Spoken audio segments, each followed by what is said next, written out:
지나는 시민 여러분, 우리는 베네수엘라 마두로 대통령을 납치하고 이제는 중동에서 이란을 침공하려고 전쟁 준비를 하면서 이 땅 한반도에서도 동족 간의 전쟁을 강요하는 트럼프와 미국의 제국주의 정책에 반대하기 위해서 이 자리에 섰습니다. 여러분, 연일 트럼프가 언론을 장식하고 있습니다.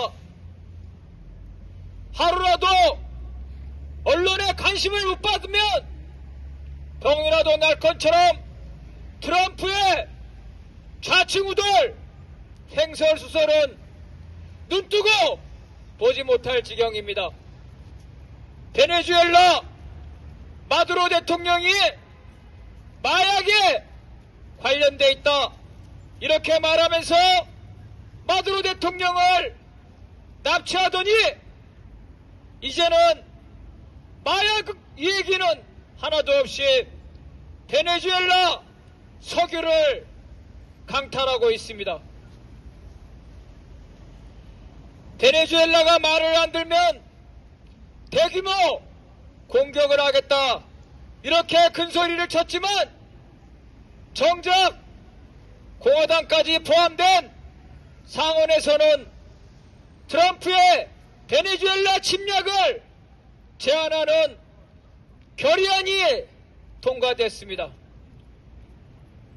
그러자 트럼프는 이번에는 항공모함과 대규모 전투부대를 이란 그네로 옮기더니 이란에게 핵무기를 폐기하라. 그렇지 않으면 이란을 침략하겠다. 이렇게 협박하고 있습니다. 시민 여러분, 트럼프가 맨 처음에 이란에 군사를 동원할 때 뭐라고 했습니까? 이란의 반정부 시위대가 이란 정부에 의해서 학살되니 이란 시위대를 보호하기 위해서 군대를 파견하겠다고 했습니다. 하지만 미국과 이스라엘, 영국 8개 서방 제국주의 정보기관이 배후 조종한 이란에서의 반정부 시위는 이제 잦아들었습니다. 그러자 트럼프가 다시 이란의 핵무기를 들고 이란과 전쟁을 하겠다고 합니다. 지난 미드나이트 해머 작전에서 이란의 핵무기를 제거했다고 큰소리 치더니 이제는 있지도 않는 이란의 핵무기를 폐기하라 전쟁을 하겠다는 것입니다. 알다시피 그 광풍이 지났지만 그린란드를 병합하겠다, 캐나다를 병합하겠다, 파나마 운하를 차지하겠다 이런 트럼프의 야욕은 밑도 끝도 없습니다. 트럼프가 저 멀리 중남미, 중동에서만 전쟁을 획책하는 것이 아닙니다. 바로 이 땅 한반도에서도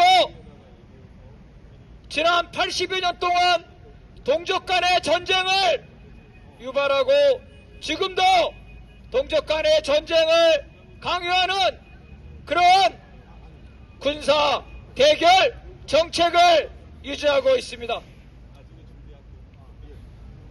지난 2025년 12월에 트럼프가 국가안보 전략이라는 것을 발표했습니다. 거기에 따르면 한국이 대만 전쟁이 일어날 때 그 대만 전쟁에서 미국과 함께 자기 역할을 다해야 된다 이렇게 적혀 있습니다. 우리가 남북 간의 군사적 대결도 하는데 왜 대만 전쟁에 우리가 참여해야 됩니까? 대만 전쟁에 참여하면 중국과 우리는 전쟁을 하게 되는 것입니다. 그뿐 아닙니다. 국가안보 전략에는 겉으로 번지르르하게 한미 연합 방위 태세를 한국군이 주도한다, 이렇게 써 있습니다. 그러면서 최근 육군, 해군, 공군, 해병대, 그리고 특수부대 정보전에 관한 6개 부대를 한미 연합 사령부로 만들어서 미국이 전시작전권을 한국에 주더라도 여전히 한국의 작전권을 틀어지려는 소위 미래연합사라는 것을 만들고 있습니다. 그 미래연합사는 미군이 사령관이 아니라 한국군이 사령관이지만 실제로 담당하는 것은 군인들의 목숨이 많이 빼앗기는 지상전입니다. 지상전은 한국이 맡고 자기네들은 해군과 공군을 동원한 타격전을 하겠다.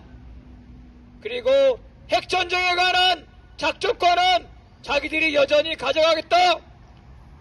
한미연합사가 미래연합사로 전환되더라도 유엔사를 통해서 한국군을 이중으로 지배하겠다. 이것이 바로 미국이 말하는 전시작전권 전환입니다. 지금 이재명 정부가 말만 멋있게 전시작전권 환수라고 하지만 환수가 아니라 미국의 전략적 유연성에 따라서 한국군을 미군에 종속시키고 이후에 미일 연합사령부가 구성되면 한미연합사령부를 그 산하에 두고 이 한국을 남북전쟁터뿐만 아니라 중국과 러시아에 대한 견제하기 위한 전쟁터로 삼고자 하는 것이 미국의 속내입니다. 올 초에는 미국 국방부 장관이 국가 방위 전략이라는 것을 발표했습니다. 거기에 따르면 조선이, 다시 말하면 북한이 미국 본토를 타격할 수 있는 전략 핵무기를 가지고 있고 한국과 일본의 주요 군사 기지를 타격할 수 있는 전술 핵무기도 가지고 있다고 합니다. 이렇게 조선이 미국의 전쟁에 대해서 핵무기로 대응할 수 있는 그러한 능력이 있음에도 불구하고 미국은 우리에게 조선과 맞서라고, 조선과 전쟁을 하라고 강요하고 있습니다.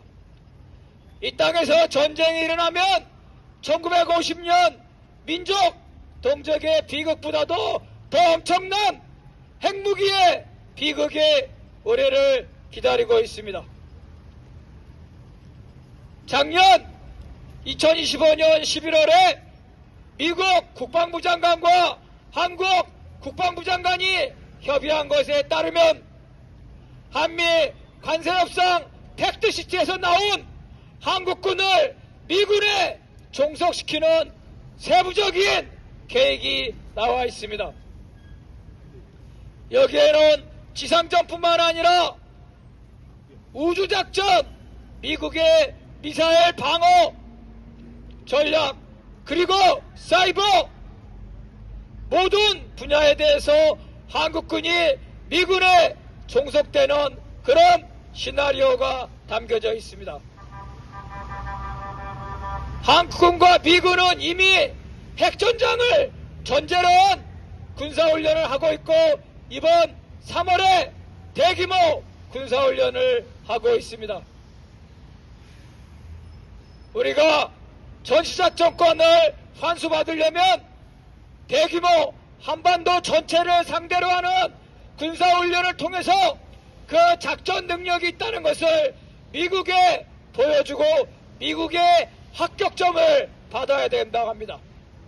전시작전권을 환수받기 위해서 미국과 조선과 전쟁하는 그러한 대규모 군사작전을 해야 되는 이러한 현실이 바로 우리가 미국에 정치적으로, 경제적으로, 군사적으로 종속되어 있다는 것을 증명하고 있습니다. 광화문을 지나는 시민 여러분, 이 땅에 전쟁을 획책하고 우리 노동자들이 피땀 흘려 벌어온 달러를 1년에 200억 달러씩 뺏어가는 미국과 트럼프의 이러한 제국주의 정책에 대해서 우리 국민들의, 시민들의, 노동자들의 가만히 있을 수 있겠습니까? 이미 트럼프는 난파하는 선박의 선장입니다. 바로 며칠 전에 텍사스에서 상원, 하원 선거가 있었지만 트럼프가 지지하는 공화당이 완전히 패배했습니다. 텍사스는 공화당의 텃밭인데 지난 대통령 선거 때 15% 이상 이겼는데 이번에는 17% 이상 패배했다고 합니다.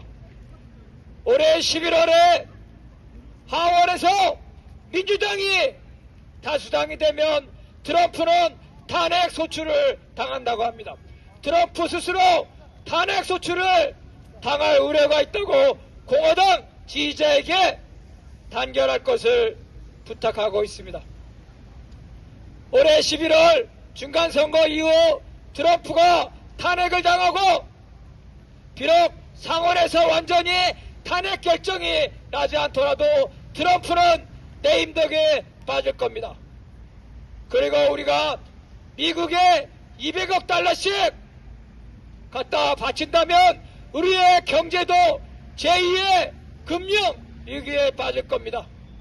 미국에서 트럼프가 내임덕에 빠지고 우리 경제가 미국의 관세 협상으로 어려움에 빠질 때 우리의 국민들이 바로 들고 일어나서 바로 이 광화문 자리에서 광우병 미국산 소고기 수입을 저지했듯이 트럼프의 관세 협상과 트럼프의 전쟁 정책을 파탄시키는 그러한 전 국민적 저항에 나서야 될 것입니다.